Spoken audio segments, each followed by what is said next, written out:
Vamos a orar. Dios, ponemos este tiempo en tus manos. Gracias, Dios, por traernos hasta acá. Por los que llegamos incluso un poquito antes, nos cubriste de la lluvia.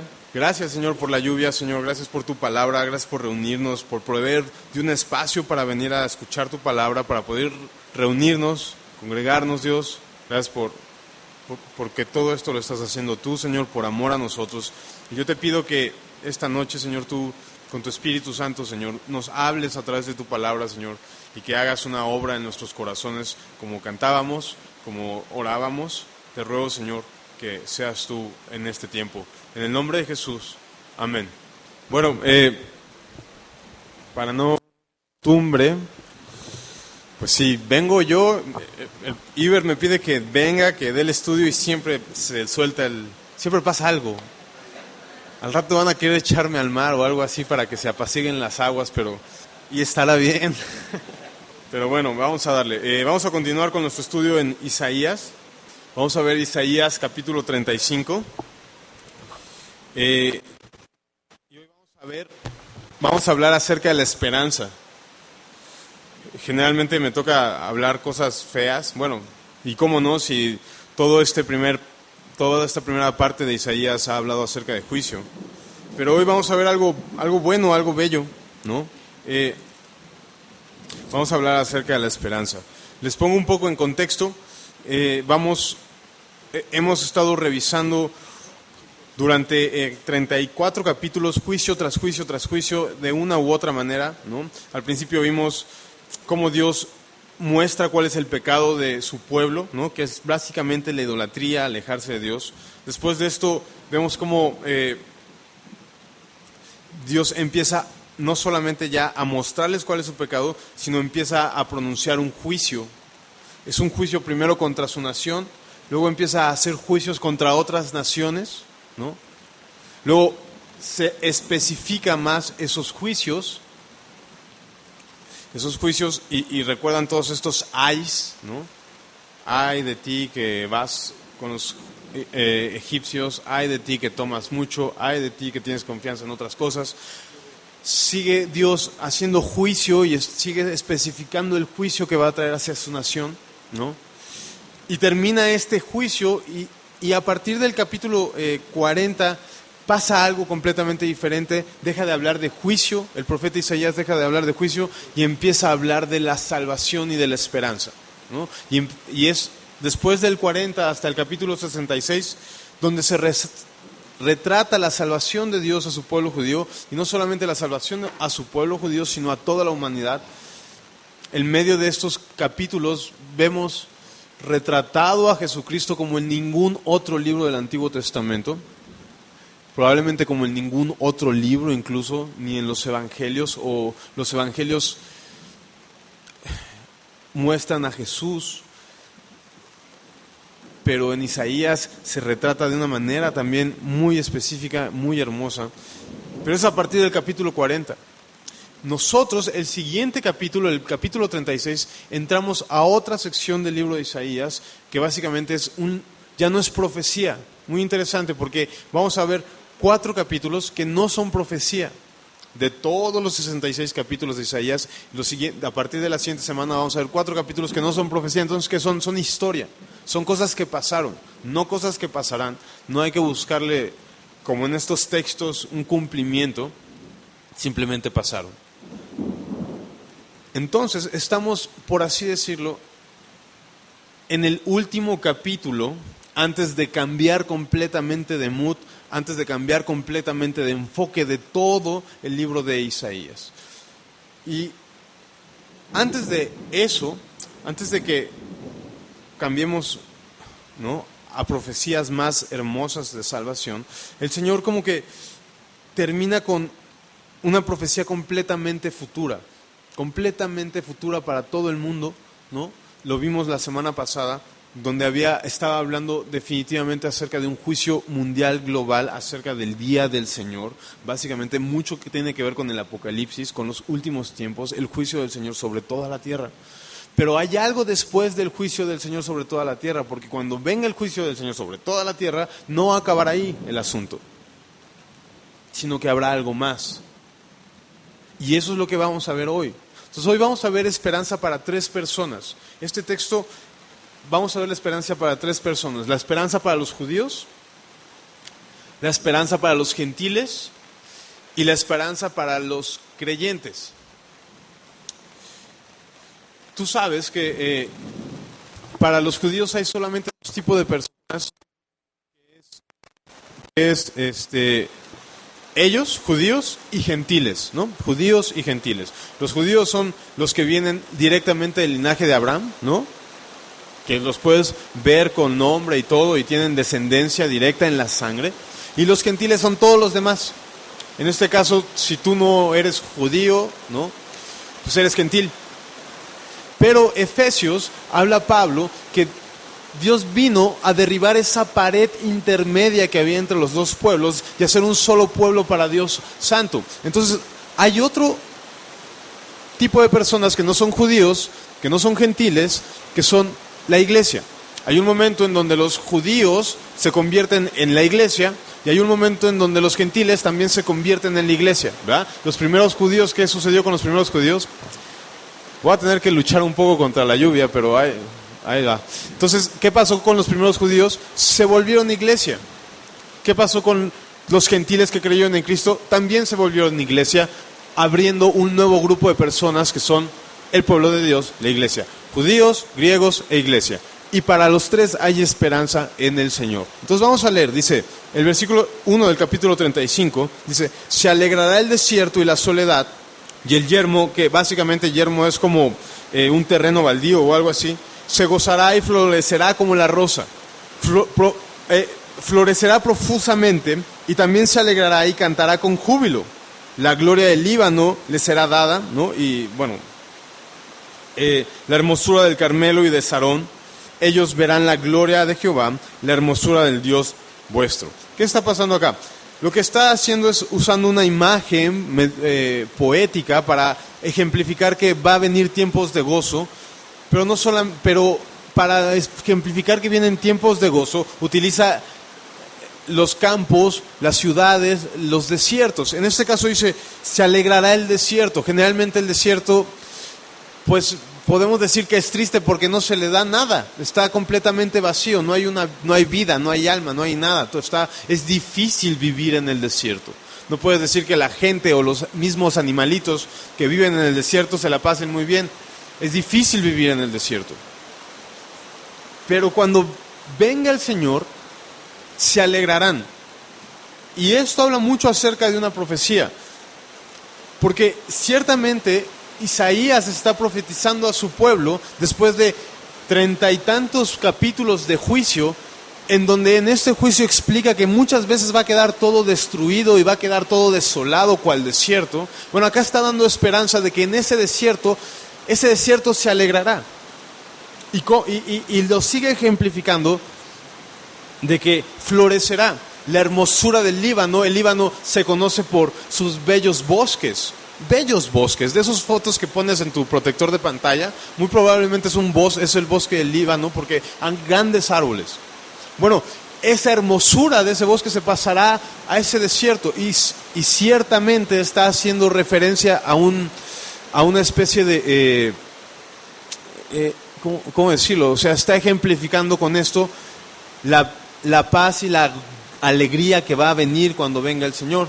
Aunque también es cierto que después de que venga el juicio de Dios, como vimos en el capítulo anterior, y Dios literalmente destruya toda la tierra, como supongo lo vieron la semana pasada, destruya toda la tierra y realmente se muera la tercera parte de los animales, la tercera parte de los peces, la tercera parte de las plantas, un desierto, una masacre en el día del juicio del Señor. Después de eso va a regresar el Señor Jesucristo. Es lo que se conoce como la segunda venida, cuando el Señor ya vino una vez como Cordero, cuando pagó nuestros pecados, pero va a venir una segunda vez y va a regresar. Cuando regrese el Señor Jesucristo, enseña la Biblia que restaurará el mundo. Literalmente va a haber una restauración completa. Los montes, toda esa destrucción que va a haber, Dios en un instante, al parecer, la va a convertir en bosques, en ríos bellos y en pinturas bonitas, por así decirlo. ¿Con qué? Con el simple con su simple poder. Él mismo reinará desde Jerusalén, ¿no? Y es algo que los judíos van a ver y es una esperanza que ellos deben tener. Algún día regresará ese Mesías y ese Mesías restaurará toda la situación, restaurará todo el gobierno, restaurará también toda la tierra. No creo que llueva tanto como ahora, en ese momento. Creo que nosotros también vamos a poder tener esperanza de eso, de que vamos a escuchar la voz del Señor sin tanto ajetreo. Pero es una esperanza con la cual deben ellos tener. Porque, mira, acompáñame a Romanos 8, donde habla acerca de esta esperanza que incluso la misma naturaleza tiene, ¿no? Tiene una esperanza que es que Jesús regrese. Romanos 8, versículo 22, dice, desde el 19 podemos leer, porque el anhelo ardiente de la creación es el aguardar la manifestación de los hijos de Dios. Porque la creación fue sujeta a vanidad, no por su propia voluntad, sino por causa del que la sujetó en esperanza. Porque también la creación mismo será libertada de la esclavitud de corrupción a la libertad gloriosa de los hijos de Dios. Porque sabemos que toda la creación gime a una y aún está con dolores de parto hasta ahora, ¿no? Entonces, ¿qué dice este texto? Que realmente la creación también fue sujeta a vanidad, ¿no? ¿Y cuándo sucede esto? Cuando el hombre, Adán, peca, entonces dice la Biblia que entra el pecado a toda la humanidad y entonces las cosas mueren. Los leones no se supone que tenían que comer cebras, pero gracias al pecado hay muerte. Y todo muere, las flores mueren, los animales mueren, todo muere, ¿no? Pero cuando regrese Cristo, la misma creación va a ser restaurada. Cuando dice, porque la creación está anhelando la manifestación de los hijos de Dios, lo que está significando es que va a haber un momento en donde nosotros vamos a regresar con Cristo también, y como hijos de Dios vamos a ser manifestados a todo el mundo. Básicamente lo que está diciendo es que está esperando también la creación cuando regrese Cristo y restaure todas las cosas, porque cuando regrese Cristo nosotros vamos a regresar. Esa es la manifestación de los hijos de Dios. Si nos manifestamos es porque también Cristo regresó y es cuando va a restaurar todo el mundo, ¿no? Bueno, los judíos tienen esa esperanza de que toda la destrucción va a ser restaurada cuando venga ese Mesías, ¿no? Y es lo que dice: fortaleced las manos cansadas, afirmad las rodillas endebles, ¿no? Entonces le dice a los judíos: aguanten la aflicción, aguanten todo lo que están viviendo, aguanten todo el castigo de Dios, aguanten a los asirios, aguanten a los babilonios, porque va a venir Dios. Dios mismo va a ver estos mismos montes, el Carmelo, ¿no?, el Líbano, van a ser visitados por Dios, y cuando eso suceda se alegrarán. Y no solo ellos van a ser restaurados, sino también nosotros, es lo que está diciendo acá. Dice: fortaleced las manos cansadas, afirmad las rodillas endebles. ¿Con qué? Con esta esperanza. Decid a los de corazón apocado: esforzados, no teman. He aquí vuestro Dios viene con retribución y con pago. Y lo que está diciendo cuando dice con retribución y con pago, lo que está diciendo es: viene a castigar, ¿verdad?, a los que se han portado mal. Pero a ustedes, básicamente dice, Dios mismo los salvará. No mandará un ejército, sino Dios mismo los va a salvar. Entonces los ojos de los ciegos serán abiertos y los oídos de los sordos se abrirán. ¿Cuándo va a suceder esto? Esto definitivamente va a suceder en este milenio. Dicho sea de paso, esta época, cuando Cristo viene después de la destrucción total en el mundo, va a reinar 1000 años. Es lo que se le conoce como el milenio. En esos 1000 años, tú y yo seremos reyes y sacerdotes, juzgaremos junto con Dios, juzgaremos las naciones en esos 1000 años en una tierra completamente bella, donde Dios mismo va a reinar desde Jerusalén. Bueno, cuando eso suceda, los cojos recibirán sanidades, ¿no? Los ciegos lo harán igual, verán, los cojos saltarán. Pero es muy interesante que en este milenio las cosas feas van a ser compuestas. Vamos a regresar literalmente en un cuerpo glorificado y vamos a literalmente habitar este mundo, pero restaurado como en el Edén, ¿no? Y los judíos van a ocupar una posición privilegiada entre todas las naciones. Dice la Biblia que los judíos y la nación de Israel juzgará todas las naciones, ¿no? Dice el versículo 7, ¿no? Bueno, desde el 6, entonces el cojo saltará como un ciervo y cantará la lengua del mudo, porque aguas serán cavadas en el desierto y torrentes en la soledad. El lugar seco se convertirá en estanque, ¿no? O sea, va a haber agua. El sequedal, el manaderos de agua, en la morada de chacales, en lugar de chacales, en su guarida, será lugar de cañas y de juncos, ¿no? Los chacales viven en desiertos y ya no van a haber más guaridas de chacales porque va a florecer ahí incluso caña, cosas buenas para nosotros, ¿no? Y habrá allí calzada y camino, y será camino llamado de santidad. No pasará el mundo por él, sino que él mismo será con ellos. El que anduviera en este camino, por torpe que sea, no se extraviará. Entonces, ¿qué sucede? Hoy en día los judíos no pueden ver a Jesucristo. Cuando dice, allí habrá camino y será llamado camino de santidad, no pasará por él, sino él mismo estará con ellos. Está hablando de una persona. Jesús mismo dijo en Juan 14:6, yo soy el camino. En Hechos vemos cómo a Jesús, cómo a los cristianos se les reprochaba porque creían en el camino, creían en una persona a la cual se le llamaba el camino, que es Jesucristo. Bueno, hoy en día los judíos no ven eso. Siguen teniendo una esperanza de que los desiertos serán restaurados, que su nación será restaurada y que realmente va a haber un camino en donde ellos puedan andar, como dice él, sin problemas, ¿no? Que no se perderán por ese camino. Dice, no habrá allí león.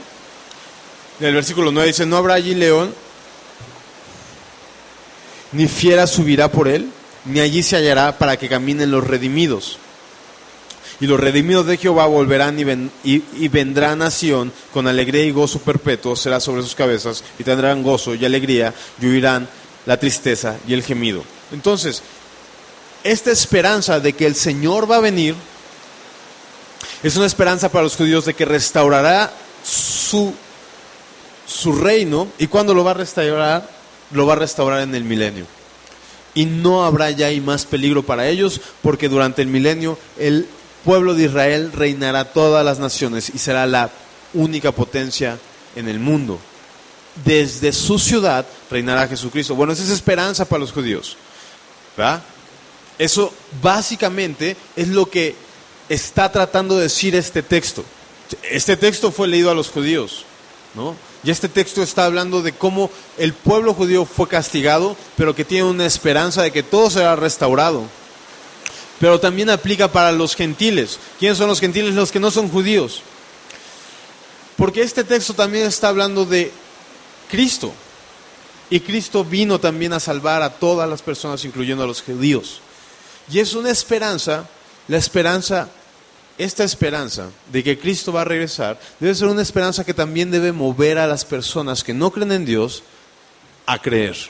¿Por qué me refiero? Porque dice el versículo 2 del versículo 35, florecerá profundamente y también se alegrará y cantará júbilo, y la gloria del Líbano les será dada, la hermosura del Carmelo del Sarón.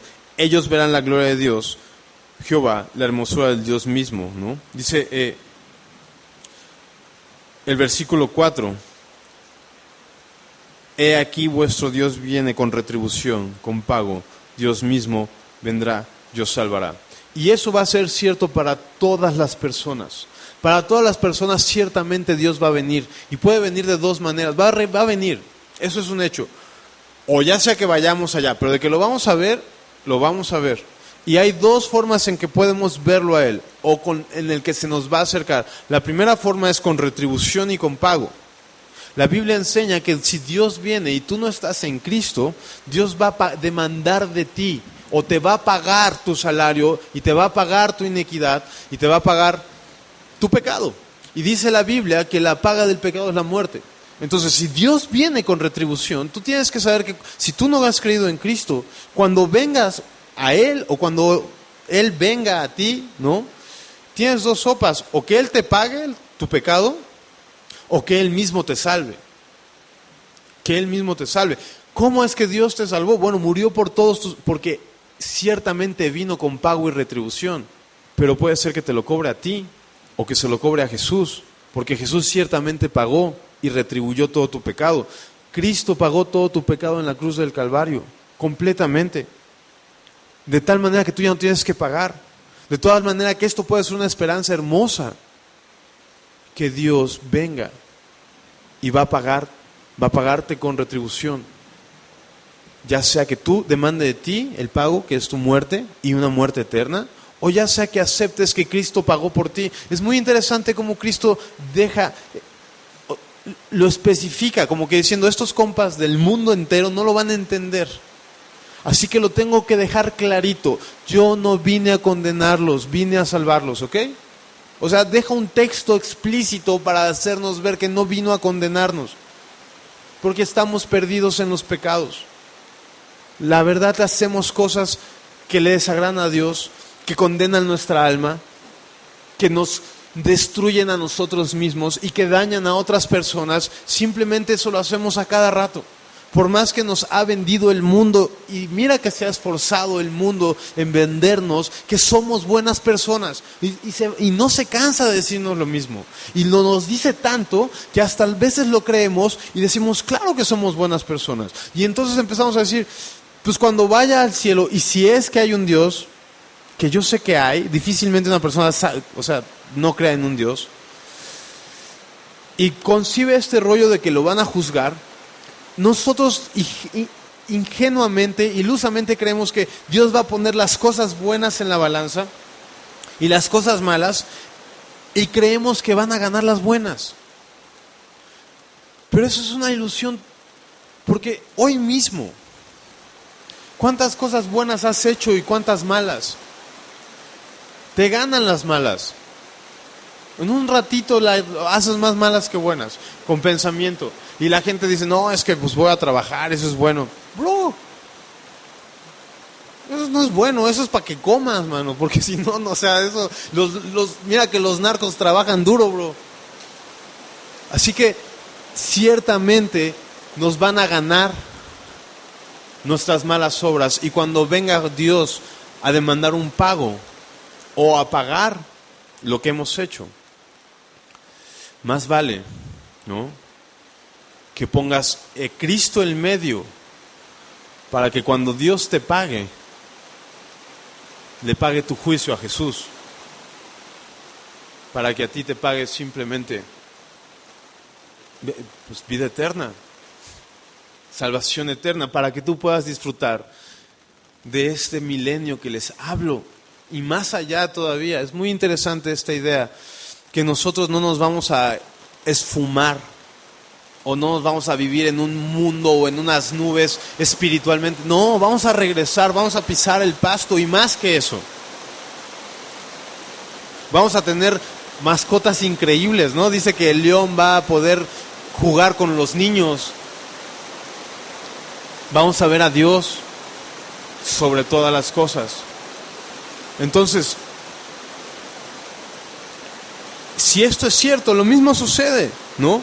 Dice el versículo 5, entonces los ojos, una vez que crees y entiendes y sabes y crees que Dios va a venir y va a venir a juzgar o a salvar, o sea, que tienes esa esperanza, porque esa es una esperanza también, sabes que viene algo y ese algo es Dios y va a venir a pagar o va a venir a salvar. Entonces, cuando entiendes eso, dice la Biblia que tus ojos son abiertos para ver al Señor, ¿no? Es lo que dice ahí. Entonces, los ciegos podrán ver. Jesús decía, a ustedes es dado conocer los misterios del reino, pero a los otros les es dado que no vean aunque tengan ojos. Pero cuando tú crees en Cristo y sabes que viene y decides confiar en Él, entonces tus ojos pueden ver su hermosura, tus oídos pueden entender las cosas verdaderas y la palabra de Dios. Entonces, ¿cómo se dice esto? Tu incapacidad espiritual, tu estado en parálisis espiritual, va a venir a ser quitada y vas a poderte levantar para poder adorar al Señor. Es muy interesante que habla de júbilo. ¿Por qué? Porque dice, los sordos cantarán, ¿verdad? No se les dará voz para empezar a regañar o para empezar a discutir, no. Ni siquiera para hablar, sino para alabar. Los cojos no se les dará pies nada más para pararse, sino para saltar. Tu vida es transformada cuando le entregas a Jesús. Cuando se le entregas a Jesús, tienes gozo verdadero. Lo que antes no podías hacer para Dios, ahora hasta cantas. Tu habla se convierte, tu andar es diferente. Lo que antes no veías, ahora lo ves con claridad. Lo que antes no entendías, ahora entiendes de verdad. Y no solo eso, sino que Dios nos pone en un camino seguro. ¿Y qué camino es ese? El versículo 8 dice, es un camino de santidad. Curioso que dice, yo soy el camino, ¿cómo? Yo soy el camino, la verdad y la vida, el que no viene al Padre, eso. El caso es que para ir al Padre hay que tomar ese camino que es Jesucristo. Y en otro pasaje dice que sin la santidad nadie verá a Dios, ¿no es verdad? Entonces es un camino de santidad en el que nos introduce una vez que entramos a Cristo. Pero la santidad no es más que vida, ¿sabes? No es más que felicidad. Dice la Biblia, la fuente de la felicidad es la santidad. Dice de Jesús, me has ungido con óleo de alegría, más que a cualquier otra persona, porque hice lo que te agrada. Esa es nuestra libertad, vivir para el Señor. Eso es lo que no defrauda nuestra alma y en donde encontramos el gozo. La santidad, yo sé que la santidad suena a palabra de abuelita, ¿sabes? Y no porque no porque no ame a las abuelitas, espérenme. Están increíbles, pero quiero decir, suena muy anticuado. Quiero decir, suena a una religión lejana, oscura y telarañosa. A eso suena, voy a andar en santidad. Pero una vez que conoces al Señor y sabes que la santidad es simplemente libertad de dejar de pecar, de ver a Dios, de adorar a Dios, es un gozo perpetuo, como al final dice, ¿no? Entonces, es muy interesante que emplea la palabra o el concepto camino de santidad, porque en el camino se supone que hemos de andar. Si yo me quedo parado con mi Matiz ahí en periférico, voy a producir un accidente, definitivamente, porque el camino es para andar. ¿A quién se le antoja que se le pare su coche en medio de la carretera cuando vas a algún lado? A nadie. El camino es para andar. Y quiero decir con esto que somos llamados a avanzar en nuestra santidad. No podemos estancarnos o quedarnos y creer que incluso quedarnos en el mismo lugar. La santidad que Dios nos ha dado es para que avancemos, para que caminemos en ella. Romanos 8 habla mucho de eso, de ninguna condenación hay en Cristo Jesús. No a ver cómo dice. Romanos 8, versículo 1,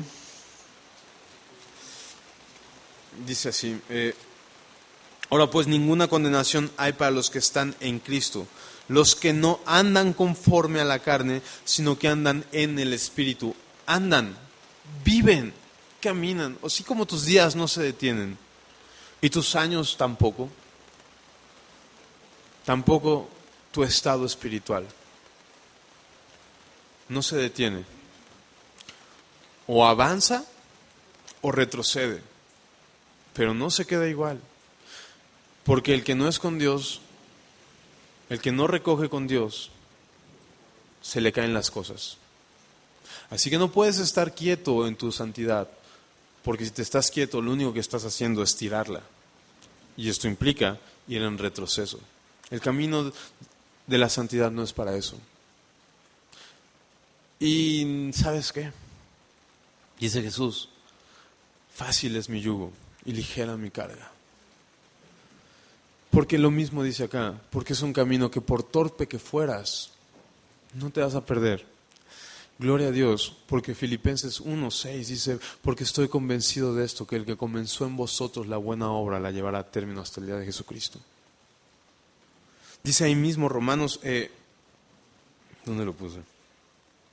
Híjoles, no sé por qué lo borré. Se la voy a buscar acá, lo apunté acá, pero está increíble. Ya se le acabó la pila. La Biblia dice que el fruto de nuestra esperanza es la santidad. Y esto es impresionante y es hermoso, porque es fruto. Porque Jesús dijo, separados de mí nada puedes hacer. Pero una vez que estás en mí, andando en mí, naturalmente vas a llevar fruto. Tu santidad no depende de ti, eso es hermoso. Porque tu santidad no depende de ti, depende de Él. Y es muy interesante que, por más torpe que seas, si una vez has entregado a Cristo tu corazón y realmente has creído y has entrado en este camino y ahora estás en este camino, no te perderás. Porque el camino de Cristo es seguro y llega a buen término. Al final no se va a desvariar, no se va a serpentear, confundir y vas a llegar a la muerte. No. Dice la Biblia que todos los que en Él creen no serán avergonzados. Es un camino seguro porque seguramente llegarás a Dios justificado. Dios no dejó las cosas difíciles. Si tú estás empezando a conocer a Dios, Él te guiará. Él es un pastor. Él nos comparó con ovejas y Él mismo sabe que cuando una oveja es mensa, que si una oveja la dejas ahí suelta, derechito se va a la boca del lobo, derechito se va al despeñadero, se cae. Pero Él nos guía. Dice el Salmo 73, 22. Tan torpe era yo que no entendía. Era como una bestia delante de ti. Con todo, yo siempre estuve contigo. Me tomaste de la mano derecha. Me has guiado según tu consejo. Y después, en este camino, me recibirás en gloria. No importa que yo sea torpe. No importa que yo sea torpe. Porque Dios nos toma con su mano y nos lleva hasta su gloria. Ese es Dios. Ese es nuestro Dios. Ese es el Dios que Dios vino a ofrecerle a los gentiles. No te voy a poner muchas dificultades para ser salvo. No voy a poner, ¿cómo se llama esto? Acertijos. No voy a poner trampas. Me voy a encargar de que la salvación sea sencilla. ¿La tomas o la dejas? No tienes que hacer más. ¿La tomas o la dejas? Es un camino para sencillos.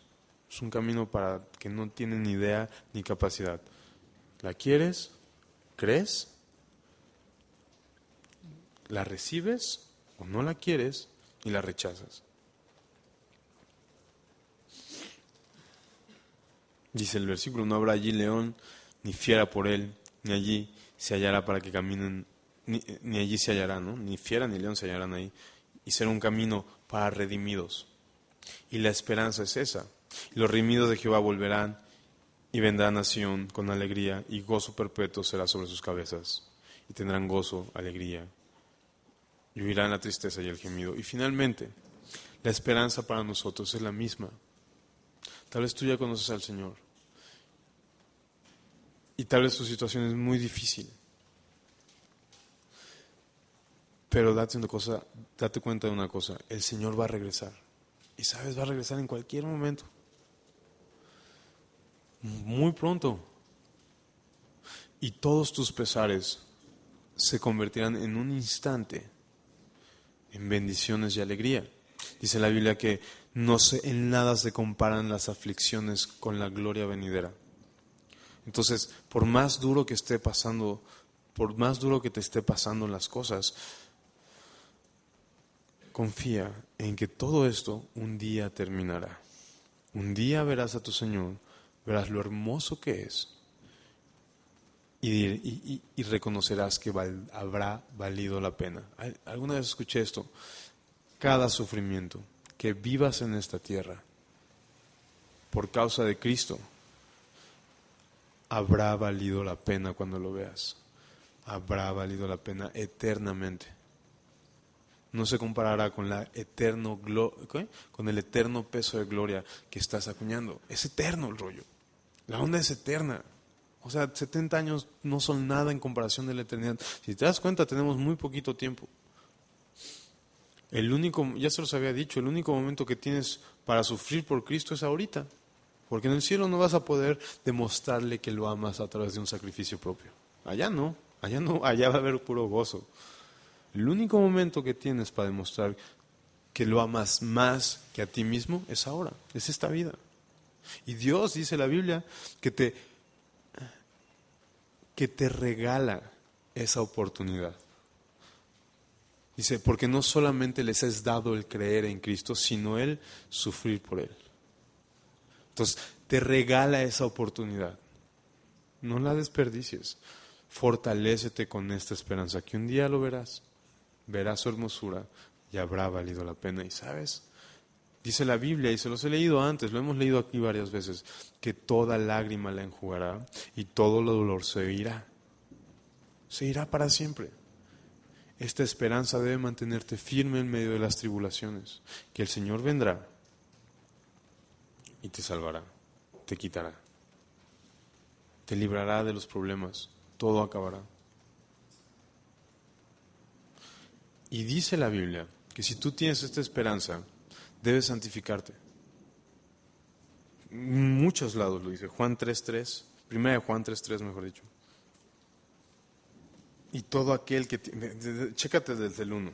Mirad cuál amor nos ha dado el Padre para que seamos llamados hijos de Dios. O sea, mira de qué manera te ha amado, que se entregó por ti. Dice, amados, dice el versículo de Dios, ahora somos hijos de Dios y aún no se ha manifestado lo que hemos de ser. Pero sabemos que cuando Él se manifieste, seremos semejantes a Él, porque le veremos tal como Él es. ¿Ya ves? Esta esperanza de que viene y lo veremos. Y todo aquel que tiene esta esperanza en Él se purifica a sí mismo, así como Él es puro.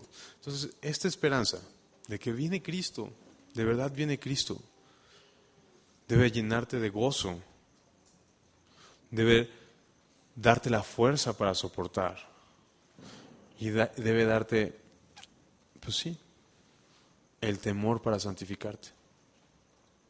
A través de los frutos, a través de permanecer en Él. Pero debes santificarte también. Debes andar en este camino de santidad. Porque al final todo va a ser increíble, bro. Va a ser increíble, bro. Gozo perpetuo. Imagínate, solo un instante, vivir sin tristeza, sin entender lo que es la tristeza. O sin saber lo que es el aburrimiento.